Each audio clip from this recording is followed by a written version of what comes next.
చిలకలూరిపేట పట్టణంలో స్థానిక ఎన్ఆర్టీ సెంటర్లో భారతదేశ మాజీ ప్రధాని అటల్ బిహారీ వాజ్పేయి విగ్రహ ఆవిష్కరణ కార్యక్రమం జరిగింది.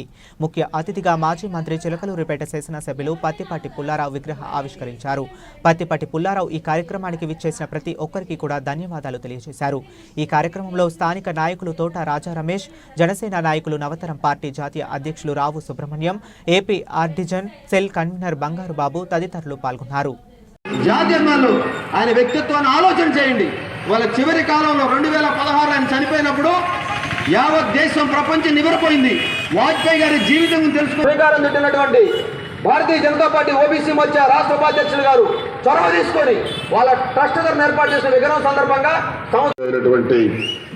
అన్నం శ్రీనివాసరావు గారి ఆధ్వర్యంలో చిలకలూరుపేటలో భారతరత్న మాజీ ప్రధాని కీర్తి శిఖరం రాజకీయాలకి అటువంటి మహనీయుని విగ్రహం అన్నం శ్రీనివాసరావు గారికి ఒక మంచి ఆలోచన రావటం.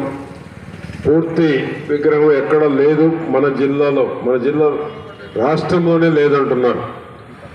అటువంటి అవకాశాన్ని చిలకలూరుపేట ప్రజలకి అందించి ఒక పేరు ప్రతిష్ట తీసుకొచ్చినటువంటి అన్నం శ్రీనివాసరావు గారికి గట్టిగా చప్పట్లు కొట్టి వారిని అభినందించవలసిందిగా కోరుతా ఉన్నాను. అదేవిధంగా బిట్రా శివనారాయణ గారు గౌరవనీయులు, రాష్ట్ర బీజేపీ ప్రధాన కార్యదర్శి ఓపీ శ్రీనివాస్ గారు ఓబీసీ రాష్ట్ర మోర్చా అధ్యక్షులు, అదేవిధంగా కొక్కర శ్రీనివాస్ గారు జిల్లా అధ్యక్షులు, మా సదాశివరావు గారు, రాజా రమేష్ గారు గౌరవనీయులు, కరిముల్లా గారు, పుల్లయ్య గడబడ, మన రావు సుబ్రహ్మణ్యం గారు, మన రామకృష్ణ గారు నర్సరావుపేట బీజేపీ తీసుకురావడంలో, అదేవిధంగా పోఖ్రాన్ అణుపరీక్షలు నిర్వహించి ప్రపంచానికి భారతదేశం సత్తా ఏంటో నిరూపించినటువంటి ప్రధానుల్లో వాజ్పేయి గారు ఒకరు. ఈ నేషనల్ హైవేస్ వచ్చేటువంటి దాంట్లో వాజ్పేయి గారికి సూచనలు సలహాలు ఇచ్చినటువంటి తొలి ముఖ్యమంత్రి చంద్రబాబు నాయుడు గారిని గర్వంగా తెలియజేయవచ్చు. ఎందుకంటే చంద్రబాబు నాయుడు గారు అనేక సందర్భాల్లో కూడా చెప్పారు, ఈ నేషనల్ హైవేస్ నేను ఒక చిన్న సూచన సలహా వాజ్పేయి గారికి చేస్తే వెంటనే అమలు చేద్దామని ముందుకొచ్చారు ప్రధానమంత్రి గారు. ఆ విధంగా చంద్రబాబు గారు ఏ సూచన సలహా ప్రధానమంత్రి ఆనాడు వాజ్పేయి గారి దృష్టికి తీసుకువెళితే వెంటనే ఆచరణలో పెట్టేవారు. ఆ విధమైనటువంటి ప్రాధాన్యత వాజ్పేయి గారు నాకు ఇచ్చారు అని పదే చంద్రబాబు గారు పలు సందర్భాల్లో గుర్తు చేయటం కూడా జరిగింది. ఆ విధంగా ఈరోజు ఈ నేషనల్ హైవేస్కి చంద్రబాబు గారి సూచన సలహాల మేరకు ప్రధానమంత్రి గారు ఆచరణలో చూపెట్టి ఈరోజు భారతదేశానికి నేషనల్ హైవేస్ ఈరోజు ఎటు చూసినా నేషనల్ పార్టీ ఆర్టిజన్ సెల్ రాష్ట్ర కన్వీనర్ బంగారు బాబు గారిని 2 నిమిషాలు మాట్లాడవలసిందిగా కోరుతున్నాం. చిలకలూరుపేట భారతరత్న శ్రీ అటల్ బిహారీ వాజ్పేయి గారి విగ్రహ ఆవిష్కరణ కార్యక్రమంలో మాలాంటి వారికి మాట్లాడే అవకాశం కల్పించినటువంటి పెద్దలు అన్నం శ్రీనివాస్ అన్న గారికి హృదయపూర్వక ధన్యవాదాలు తెలియజేసుకుంటూ, పెద్ద ఆయన గురించి అందరూ కూడా మాట్లాడుతున్నారు, చాలా ఆనందంగా ఉంది. మాకు అర్థం కన్నా నేను బేసిక్గా స్వర్ణకారు వృత్తిలో ఉంటాను. ఒకప్పుడు అద్దంకి నుంచి విజయవాడ వెళ్ళాలంటే అటువంటి పుల్లారావు గారికి మరొకసారి ధన్యవాదాలు తెలియజేసుకుంటూ, ఈ అవకాశంలో భారతీయ జనతా పార్టీ ఈ రోజున ఎక్కువ మంది రావాలి, కానీ ప్రతి బూత్లో కార్యక్రమం పిలుపునిచ్చింది రాష్ట్ర పార్టీ.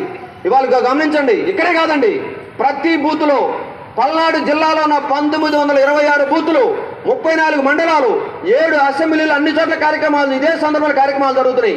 బూత్ స్థాయిలో నిర్మాణం చేయమని పిలుపునిచ్చింది ఆయన. చివరి మాటదే ముగిస్తా.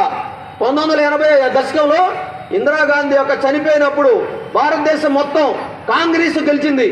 మమ్మల్ని చూసి నవ్వారు కాంగ్రెస్ వాళ్ళు. వాజ్పేయి గారు అధ్వానం చేసేమయ్యా 2 సీట్లు మీకు ఉన్నాయి నవ్వారు పార్లమెంట్లో. ఆయన మాట సత్కారాన్ని ఈరోజు మన శ్రీనివాసరావు గారికి ఎమ్మెల్యే గారు సత్కారం చేస్తున్నారు. ఈ యొక్క విగ్రహావిష్కరణ చేసినందుకు చాలా ఆనందం. అలాగే ఓకే మీకు సార్ వీరికి ఓకే వారికి కూర్చోవాలి. గతంలో మన ఓబీసీ మోర్చా రాష్ట్ర అధ్యక్షులు పుల్లారావు గారికి సత్కారం చేస్తున్నారు. వారిని ఇక్కడ ప్రధానమంత్రి వేదిక నిర్మాణ పనులు చూసేటప్పుడు సామాన్య కార్యకర్తలాగా గతంలో మంత్రిని అహంకారం లేకుండా చాలా బాగా అందరినీ కూడా ఉత్సాహపరిచారు. వారికి మా యొక్క బీజేపీ తరఫున అభినందనలు తెలియజేస్తున్నాం. శాసనసభ్యులు ప్రతిపాటి పుల్లారావు గారికి, అందరికీ ఈ వేదిక మీద ఉన్నటువంటి పెద్దలకి అందరికీ నమస్కారాలు తెలియజేస్తూ చాలా సంతోషం. అటల్ బిహారీ వాజ్పేయి గారు భారతదేశానికే కాదు ప్రపంచానికి ఒక రాజకీయ నాయకుడు ఏ విధంగా మలుచుకోవాలి, తన జీవనశైలి ఏ విధంగా ఉండాలి అని చెప్పేసి ఆలోచనతోటి వారు కూడా ఆ విధంగా జీవించి చూపించినటువంటి వ్యక్తి. వారు ప్రధానమంత్రి అయిన తర్వాత ఈ రోజున భారతీయ జనతా పార్టీ మొదటి ప్రధానమంత్రి, అలాగే భారతరత్న, రాజకీయాలలో విలువలతో కూడిన రాజకీయాలు ప్రపంచానికి పరిచయం చేసిన నాయకుడు, అలాగే అంత్యోదయ సిద్ధాంతాన్ని ఆచరణలో చూపి ఎస్టీలకు మంత్రిత్వ శాఖ ఇవ్వడం కావచ్చు, కర్మచారి మిషన్ ద్వారా అంటే పాయికాన దొడ్లు శుభ్రం చేసే వారికి వ్యాన్లు ఇవ్వడం కావచ్చు, వారికి కూడా గౌరవం దక్కాలనేటువంటి గొప్ప విషయాన్ని దేశానికి తెలియజేసిన వ్యక్తి మన అటల్ బిహారీ వాజ్పేయి గారు. అలాగే వారు గ్రామంలో దేశంలో ఉన్న ఇన్ని కోట్ల మంది పుట్టబోయే బిడ్డలు ఆరోగ్యంగా ఉండాలని సర్వశిక్ష అభియాన్ అని చెప్పి ఒక పథకాన్ని ప్రవేశపెట్టి పుట్టబోయే అంటే గర్భం దాల్చిన దగ్గర నుంచి ఆ బిడ్డ పుట్టిన 3 సంవత్సరాల వరకు కూడా కేంద్ర ప్రభుత్వం అతనికి ఆహారం అందించే విధంగా, గర్భవతిగా ఉన్న ఆ మహిళకు కూడా ఆహారం అందించే విధంగా సర్వశిక్ష అభియాన్ అంగన్వాడీ ప్రవేశపెట్టిన మహనీయుడు అటల్ బిహారీ వాజ్పేయి గారు. నేషనల్ హైవేలు, అలాగే పట్టణ అభివృద్ధీకరణ, డబ్బు ఉన్న వాళ్ళకే కాకుండా రైతులు కూడా సమమైన రోడ్ల మీద, మంచి రోడ్ల మీద తిరగాలనే ఉద్దేశంతో ఎటువంటి ట్యాక్సులు వసూలు చేయని ప్రధానమంత్రి గ్రామీణ సడక్ యోజన అనేటువంటి లక్షల కిలోమీటర్ల గ్రామీణ ప్రాంతాలు ఈ రోజున ప్రధాన ప్రతిష్ఠించడం జరిగింది. ఈ విగ్రహ ఆవిష్కరణ కొరకు ముఖ్య అతిథిగా గౌరవనీయులు స్థానిక శాసనసభ్యులు ప్రతిపాటి పుల్లారావు గారు